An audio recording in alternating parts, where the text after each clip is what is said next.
20 जुलाई 2026 के यह दिन देश के इतिहास का ऐसा दिन बना है जिसको देश के युवा और जनता कभी नहीं भूलना चाहेगी। दिल्ली के जंतर मंतर पर जो हुआ वो देश के लिए शर्म की बात है।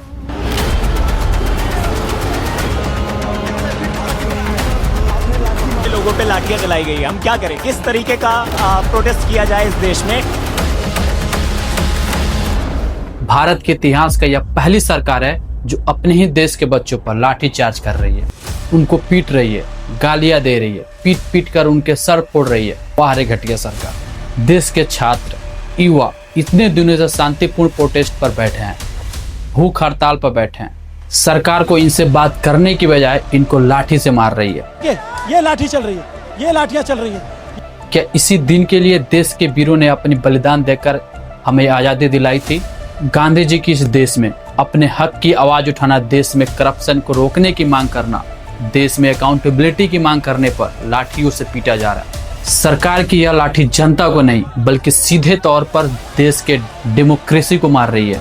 जो सरकार अपने ही देश के पीसफुल प्रोटेस्ट कर रहे युवा पर, जनता पर टीयर गैस छोड़ रही है, लाठी चार्ज कर रही है, क्या वह सरकार इस देश में सरकार बनाने लायक है?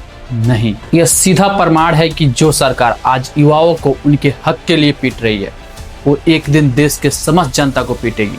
देश के जनता को ऐसे कुआं में ढकेलेगी कि जनता अपना सर खुद पीट पीट कर मर जाएगी। इस सरकार की ईमान और इंसानियत इतनी गिर गई है कि 1.5-2 महीने से चल रहे इस प्रोटेस्ट को सुनने की बजाय, उनसे डिस्कस करने की बजाय उनको लाठियों से मार रही है। इनकी सत्ता की भूख इतनी बढ़ गई है कि इनको अपने ही देश के बच्चे और एक टेररिस्ट में फर्क ही नजर नहीं दिख रहा है। थू है ऐसी सरकार पर। पता ना धर्मेंद्र प्रधान ने ऐसी कौन सी बाबा के चूरन इनको खिलाया है कि उनको हटाने के लिए यह सरकार तैयार ही नहीं है।